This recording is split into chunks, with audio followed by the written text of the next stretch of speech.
성경은 교만을 가장 큰 죄로 여기고 있습니다. 사단은 교만 때문에 타락하여 사단이 되었습니다. 처음 인간도 교만 때문에 타락하게 되었고요. 교만은 하나님께 전적으로 맞서는 마음이기에 하나님은 교만한 사람을 싫어하시고 또한 대적하십니다.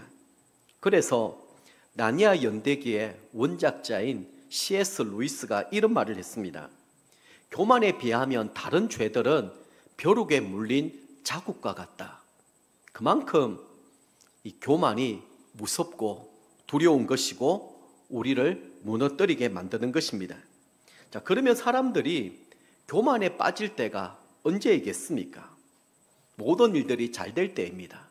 형통할 때입니다. 큰 과업, 업적을 이루고 날 때입니다. 그러면 사람은 이 모든 공로가 자기에게 있다고 생각하면서 자기 자랑을 앞세울 때가 많이 있습니다. 그러는 사이에 자신도 모르게 이 교만에 빠지게 되는 것입니다. 교만에 대한 사전적인 정의를 이렇게 말하고 있습니다. 잘난치 않은 태도로 겸손함이 없이 건방짐. 이게 교만이 무엇인가를 우리에게 말해주고 있죠. 모세는 오늘 본문에서 이스라엘 백성들이 가나안에 들어가면 교만해지게 될까? 이것을 가장 염려하고 걱정하였습니다.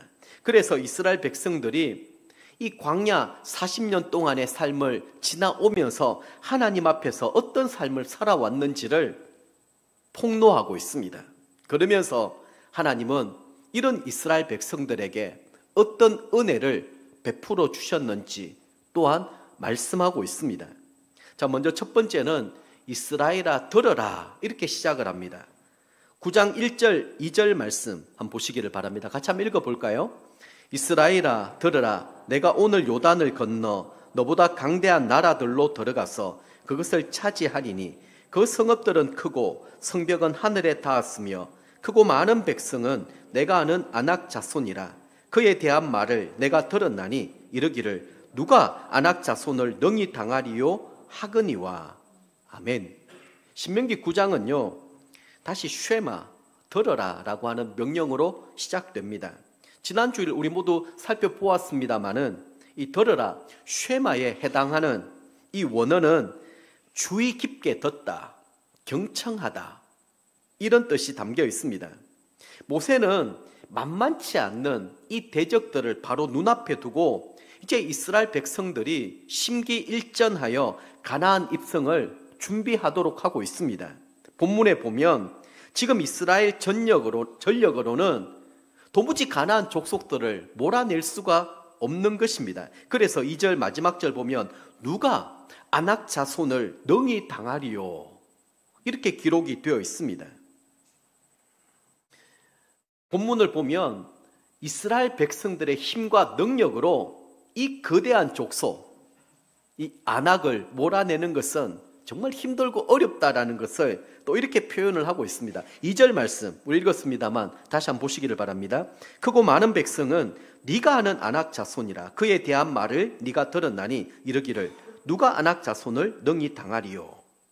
여기 네가 아는 아낙 자손이라고 표현되어 있습니다. 이것은 이스라엘 백성들이 이미 아낙 자손들이 어떤 사람인지 잘 알고 있었다라는 뜻입니다. 아낙은 목이 긴 사람이다 이런 뜻이 있고요. 주로 가나안 남쪽 산지에 거주하였는데 기골이 아주 장대한 거인 족속이었습니다. 때로는 르바임이라고 부르기도 하였는데요. 이 르바임이라는 뜻이 거인이라고 하는 뜻입니다. 아낙 자손에 관련해서는 오래전 이 가나안 땅을 정탐했던 사람들의 보고 가운데 아낙 자손에 대한 언급이 나타나 있습니다. 민수기 13장 32절 33절 말씀인데요. 한번 들어보십시오. 이스라엘 자손 앞에서 그 정탐한 땅을 악평하여 이르되 우리가 두루 다니며 정탐한 땅은 그 거주민을 삼키는 땅이요 거기서 본 모든 백성은 신장이 장대한 자들이며 거기서 네피림 후손 아낙 자손의 거인들을 보았나니 우리는 스스로 보기에도 메뚜기 같으니 그들이 보기에도 그와 같았을 것이니라. 아멘. 이미 오래전부터 가나안 정탐을 시작했을 때 이 아낙 자손들에 대해서 이 겁을 먹고 있었습니다. 신장이 장대한 자들이었고요. 게다가 이들이 쌓았던 이 성은 너무나 견고하고 거대하여서 난공불락의 성처럼 보였습니다. 이것이 지금 이들이 처한 현실이었죠. 하지만 이런 두려움의 현실 앞에서 하나님께서는 이스라엘 백성들에게 이렇게 말씀하십니다. 3절 말씀 같이 한번 읽어보겠습니다.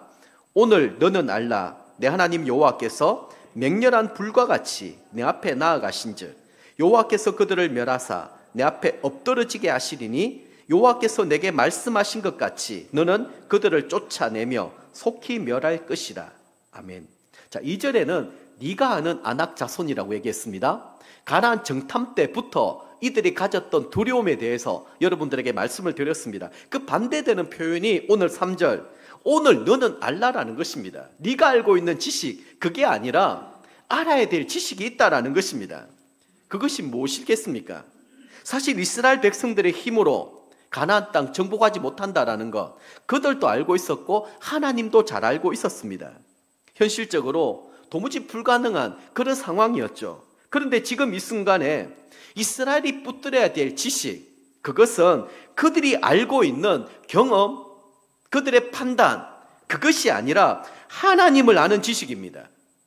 다시 말해서 하나님께서 애굽의 강력한 군대와 철병거를 홍해 바다에 어떻게 수장시키셨는지 광야에서 아말렉 군대를 어떻게 쳐서 물리치셨는지 옥과 시온이 어떻게 몰락하게 되었는지 이것을 너희들이 기억하고 알아라 그렇게 말씀하고 있는 것입니다. 그러면서 하나님의 말씀만 붙들고 믿음으로 저 산지를 취하라 이렇게 말씀하고 있는 것이죠. 그런데 여기서 우리가 주목해서 살펴볼 또 사실이 하나 있습니다. 하나님께서는 3절 하반절에 너는 그들을 쫓아내며 속히 멸할 것이라. 자, 이 말씀을 보면 쉽게 이길 수 있다 이렇게 말하는 것이 아닙니다. 하나님께서 함께 하신다 해도 이스라엘 백성들은 그 두려움과 또 불안한 그 마음을 물리치고 온 힘을 다하여 죽을 각오로 싸워야지만 겨우 이길 수 있다라는 것입니다. 앞서 살펴본 사실과 같이 이스라엘 백성들이 거대한 이 가나안 족속과 싸워 이긴다? 말도 되지 않는 일들입니다. 전혀 불가능한 일들이고요. 전쟁 중에 마치 다 죽을 것 같습니다. 그러면 자신의 자식들과 이 여자들은 전부 다 이들의 노예로 끌려가게 될 것입니다. 이것이 지금 눈에 보이는 현실이고 두려움입니다. 자, 이런 점에서 볼 때 이스라엘 백성들이 싸워야 될 것은 가나안 족속, 아낙 족속이 아니었습니다.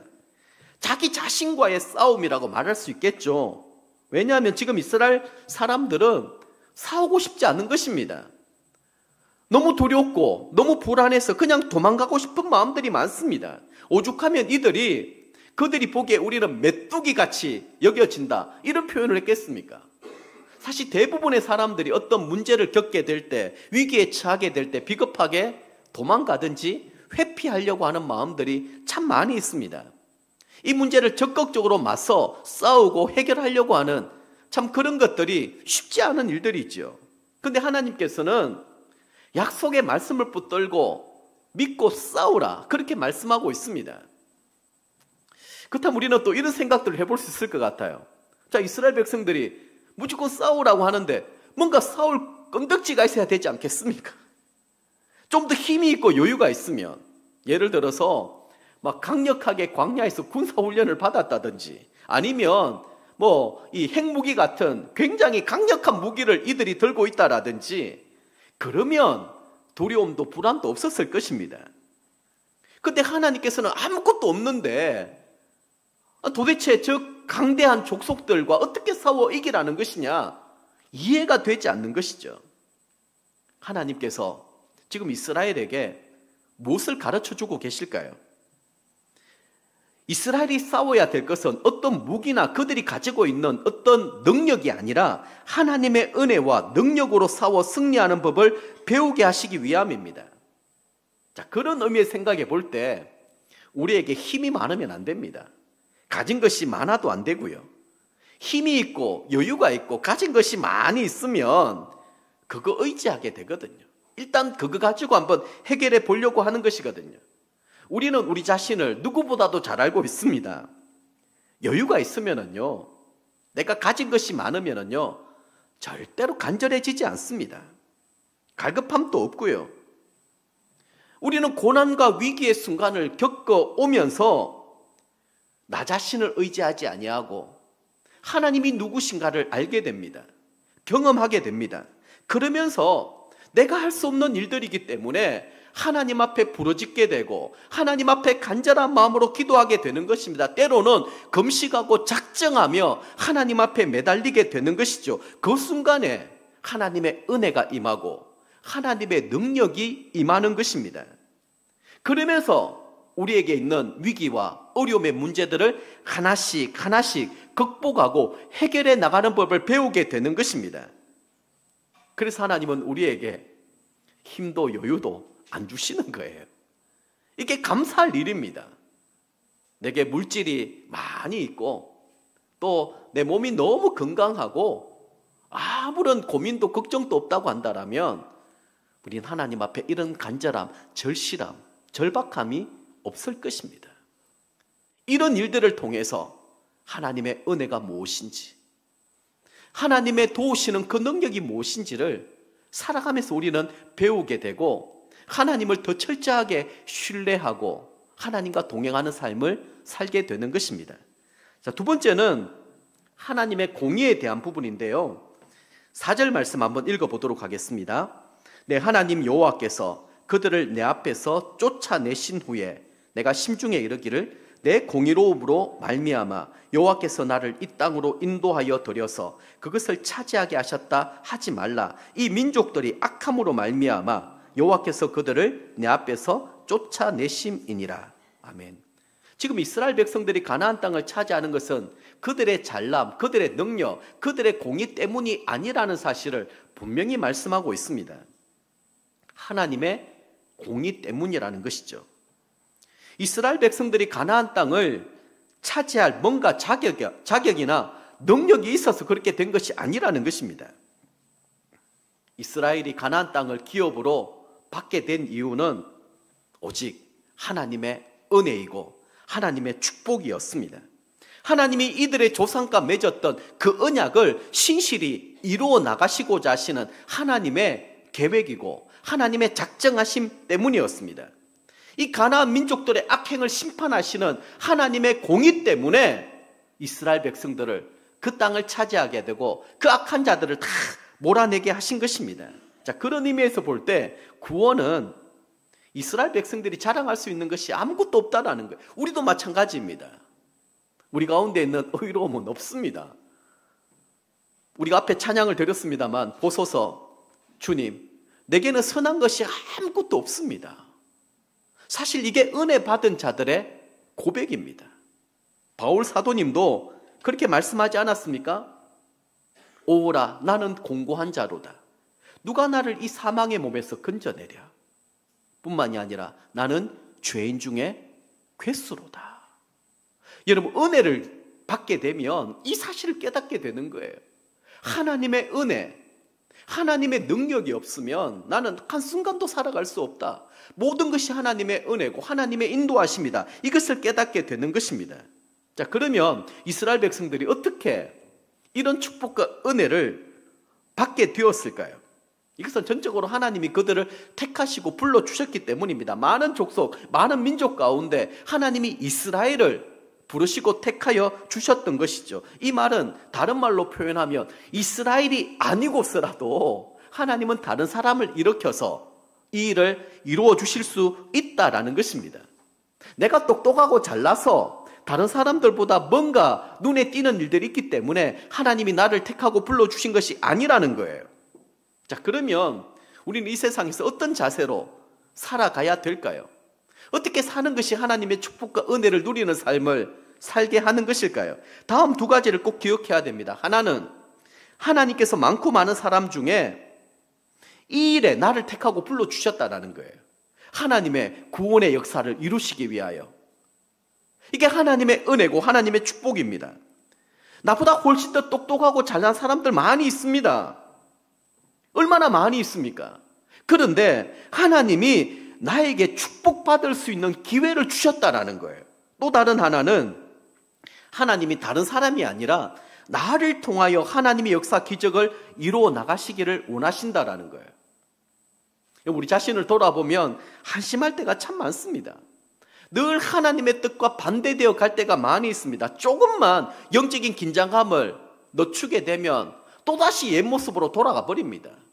내 기질대로, 내 성질대로, 내 마음대로 살아가고자 하는 이런 마음들이 우리 모두에게 다 있는 것입니다. 그래서 얼마나 우리는 실패를 많이 경험했습니까?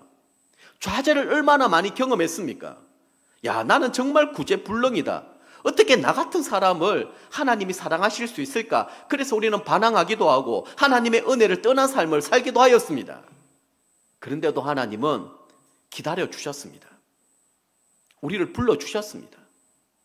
오랫동안 참아주셨습니다. 그리고 저희들을 여기까지 인도해 주셨다라는 것이죠. 우리가 신앙생활 하다 보면 정말 힘들고 어려운 부분이 바로 이 부분인 것 같아요.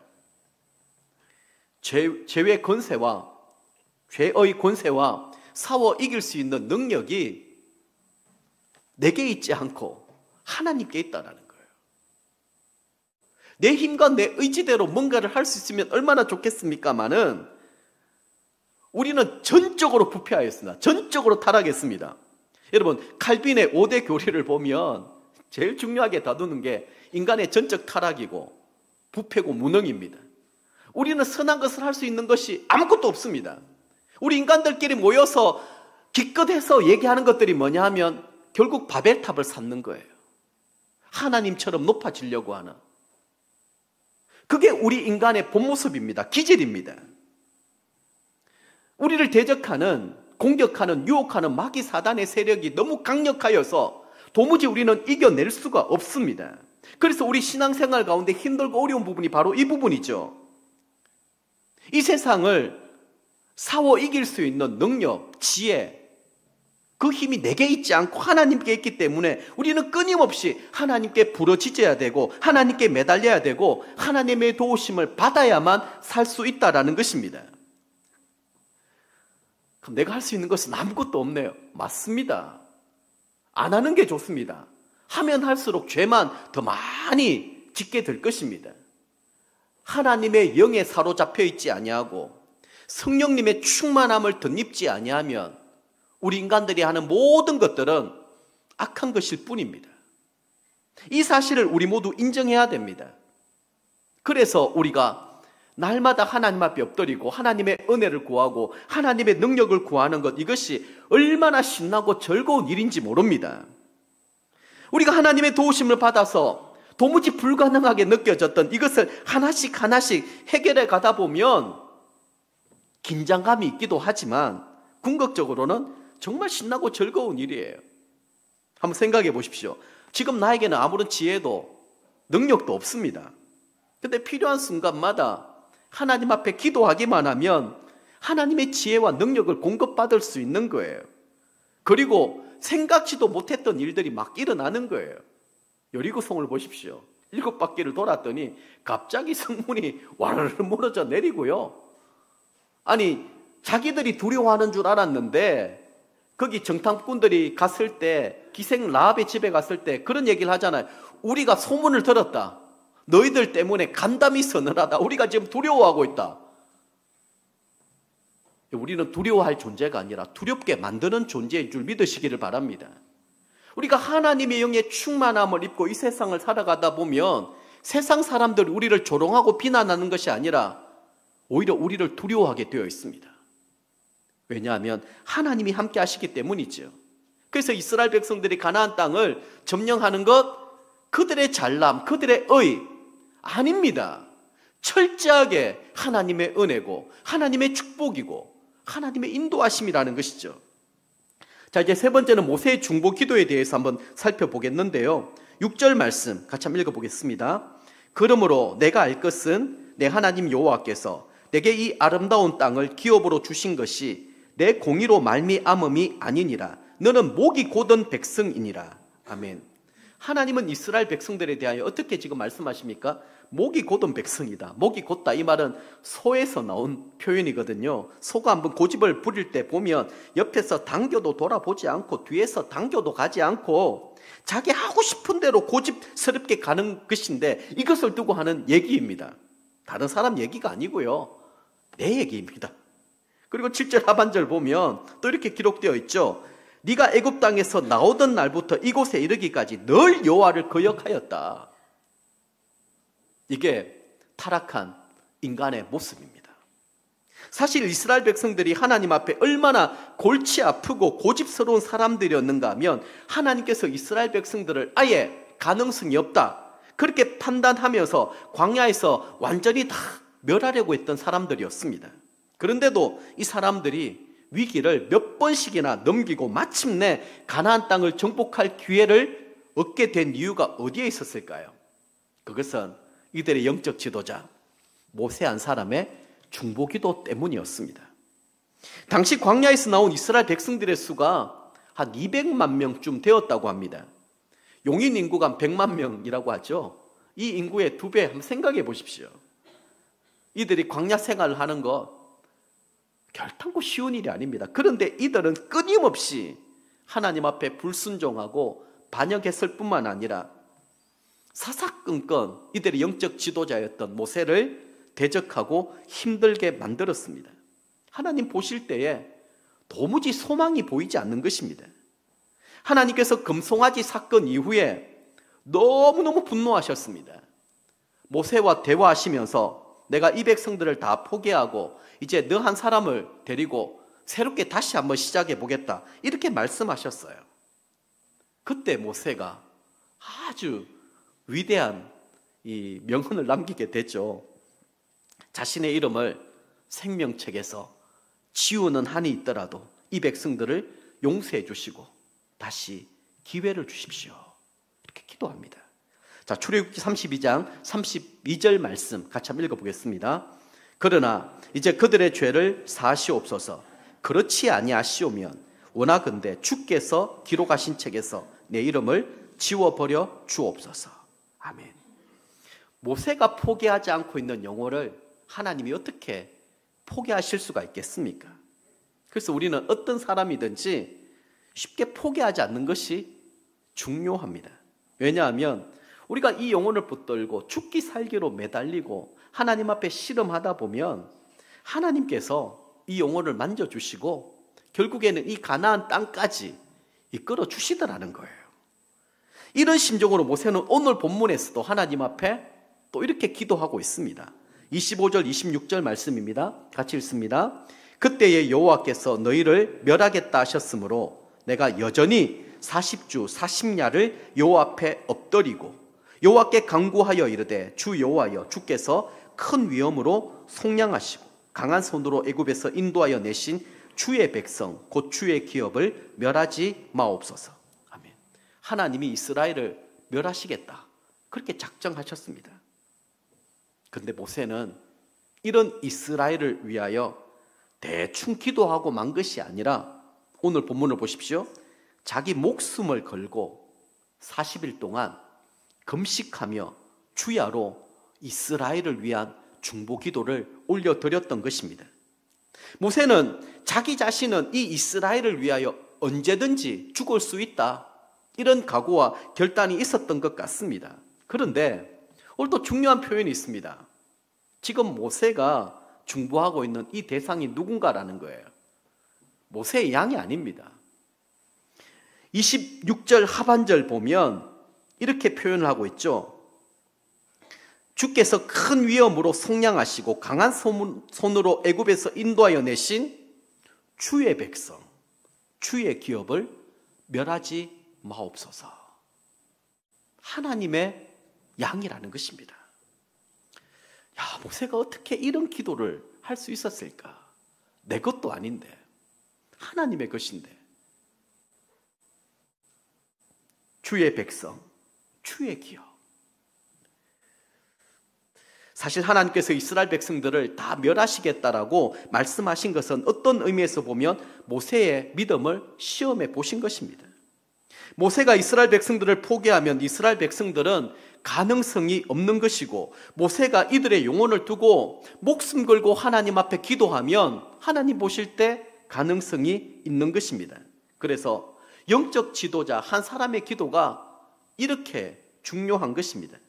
모세가 죽을 각오로 하나님께 간절히 매달려서 멸망으로 가는 이 이스라엘을 다시 회복시키고 살게 하신 것입니다. 우리 교회는 24개 목장 교회가 있지 않습니까? 우리 목자 목녀님들도 사실은 그 목회와 똑같습니다. 목원들을 사랑으로 섬기고 또 그 안에서 건강한 교회를 세워나가는 일이 쉽지가 않은 일들이거든요. 그래서 가정교회가 힘들고 어려운 거예요. 간혹 이런 일들이 있습니다. 향상교회 때부터 제가 그 교구 사역을 하고 또 우리 교회도 마찬가지입니다만 막 예를 먹이는 그런 목원이 있어요. 우리 목자 목녀님에게. 목자 목녀님이 어떻게 할 수가 없는 거예요. 오랫동안 이런 일들이 막 반복되고 힘들고, 그리고 또 목장 식구들 또 마음을 이렇게 힘들게 만드는 이런 일들이 있을 수 있거든요. 그래서 이제 그런 얘기들을 저희들이 듣게 되면 저희들이 목자 목녀님들을 도와드려야 되지 않겠습니까? 저도 그렇고 우리 교육자들이. 그래서 목자 목녀님하고 이렇게 상담을 하면서 그런 얘기, 어떻게 저희들이 도와드리면 되겠습니까? 그러면 그 목원을 어떻게 다른 목장으로 옮겨 드릴까요? 그렇게 얘기를 하면 아마 우리 교회에 있었던 케이스들이 좀 있었습니다만은 목자 목녀님들이, 목사님 다시 한 번 더 제가 열심히 한번 해보겠습니다. 제가 한번 설득해 보겠습니다. 제가 기도해 보겠습니다. 저한테 조금 더 시간을 주십시오. 이렇게 말씀하시는 거예요. 그럼 목자 목녀님 너무 힘드실 텐데요. 저는 다른 것보다 우리 목자 목녀님이 이것 때문에 마음 아파하고 낙심하고 또 시험에 들게 될까 봐 그게 참 걱정이 되고 염려가 됩니다. 그런데 이분이 그 영혼을 포기하지 않는 거예요. 끝까지 들어주고 참아주고 인내하고 품어내시더라고요. 결국에는 하나님께서 모든 것을 합력하여 선을 이루어 주셨습니다마는 모세와 같은 이런 심정이지 않겠습니까? 하나님의 양떼를 내게 맡겨주셨는데 맡은 자에게 구할 것은 충성이지 않겠습니까? 힘들고 어려워도, 때로는 자존심이 상하고 때로는 다 내려놓고 싶다 할지라도 그 영혼 붙들고 실험하고 또 실험하는 거예요. 지금도 여전히 그런 영적 전쟁 가운데 있는 분들이 있습니다. 하나님은 그런 모세를, 그런 사람을 귀하게 여겨주시는 것입니다. 이것을 볼 때 한 사람의 기도, 한 사람의 영혼을 사랑하는 이 마음이 하나님의 교회를 세워나가는 데 있어서 얼마나 중요하고 의미 있는 일들인지 모릅니다. 이것을 볼 때 우리처럼 믿음을 가진 사람들이, 주위에 있는 사람들, 이 나라와 민족을 위하여 기도하는 일들은 너무너무 중요합니다. 우리가 절대로 포기하지 않는 영혼, 하나님도 포기하지 않습니다. 소돔과 고모라 성을 보십시오. 거기에는 죄가 관영하였습니다. 하나님께서 그 죄가 가득 찬 것을 보시고 더 이상 참으실 수가 없었습니다. 그 성을 완전히 멸하려고 했을 때 결국에는 그 성에 기도하는 사람, 의인 10명이 없어서 불심판을 받게 되었습니다. 하나님이 이 나라와 민족을 지금까지 붙들고 함께 해주시는 이유가 어디에 있겠습니까? 저는 지금 이 시대가 소돔과 고모라보다 더하면 더했지 덜하지 않다고 생각을 합니다. 광야의 이스라엘 백성들보다 더하면 더했지 덜하지 않다고 생각을 합니다. 그러나 그 가운데에서도 하나님의 은혜를 구하고 긍휼을 구하며 골방에서 또 새벽마다 울며 기도하는 하나님의 자녀들 때문에 하나님이 기다려주시고 또다시 기회를 주시는 것입니다. 저 우리 드림양상교회도 예외가 아니라고 생각을 합니다. 우리 교회도 말없이 충성하는 이름 없이 빚도 없이 하나님 앞에 하나님의 교회를 건강하게 행복하게 세워달라고 기도하는 그 사람들의 기도가 있기 때문에 지금까지 은혜를 베풀어 주시고 긍휼을 베풀어 주셔서 여기까지 세워주신 줄 믿습니다. 누가 똑똑하고 잘난 사람이 어디에 있습니까? 아닙니다. 교회의 주인은 담임 목사도 아니고요, 장로도 아니고요, 목자 목녀도 아닙니다. 하나님만이 주인이시고 하나님이 다스리시고 통치하시고 다스려 가시는 것입니다. 여기에서 자기 소리 내지 아니하고 묵묵하게 맡겨주신 사명, 직분, 충성되이 내가 기도로 감당하는 그 사람을 통하여서 하나님은 은혜와 긍휼을 베풀어 주시는 거예요. 아니면 공의로우신 그 하나님이 우리를 치셔도 얼마든지 치실 수 있는 분이십니다. 영적 게으름과 교만을 하나님이 정죄하시고 하나님께서 판단하시고 심판의 칼을 휘두르시면 그게 남아 날 사람이 누가 있겠습니까?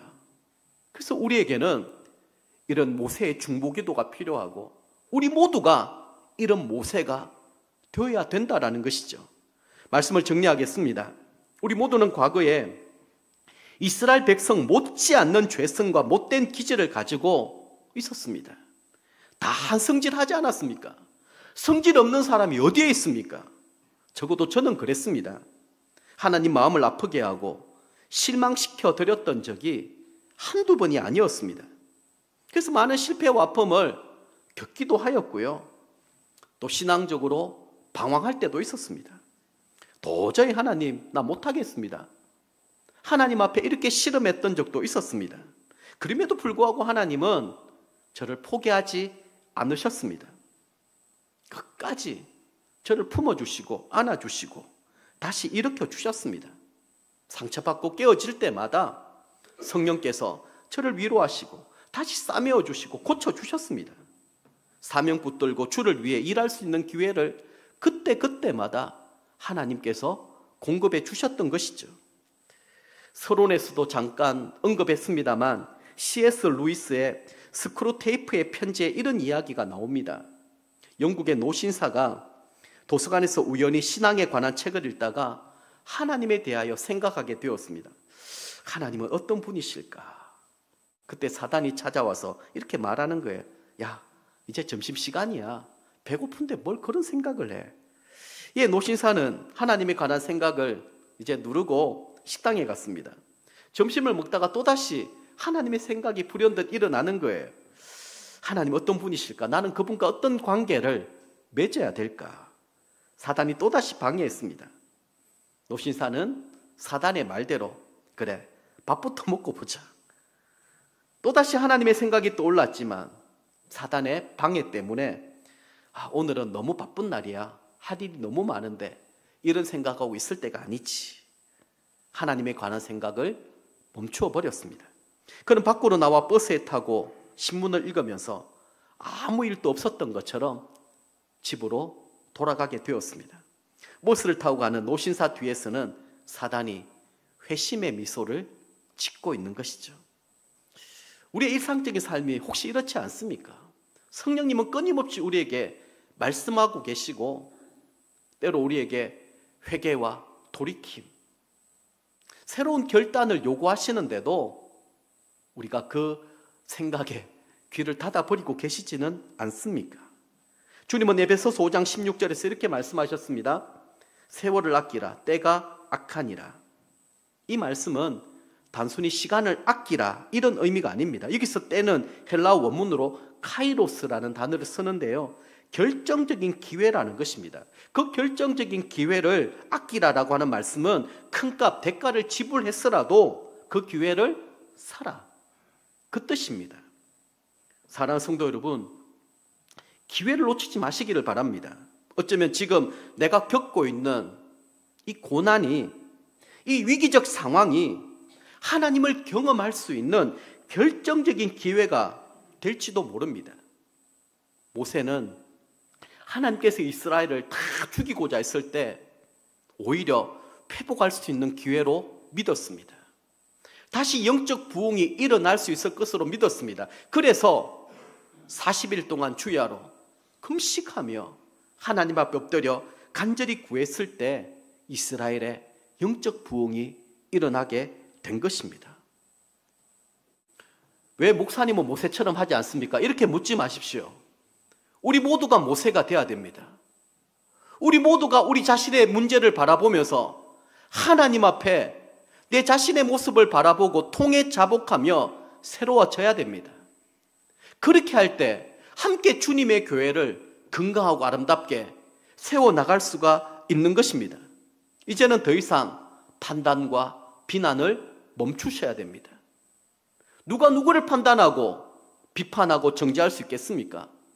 어느 누구도 그런 권리가 없습니다. 하나님은 우리에게 그것을 요구하지 않습니다.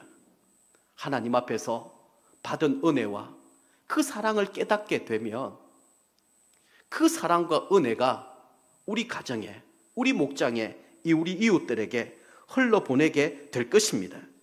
우리 모두는 하나님 앞에서 정말 구제불능의 인생을 살아왔습니다. 어쩌면 지금도 여전히 위선적으로 거짓된 모습으로 그렇게 살고 있는지도 모르겠습니다. 그럼에도 불구하고 하나님은 우리를 포기하지 않으십니다. 여기까지 인도해 주셨습니다.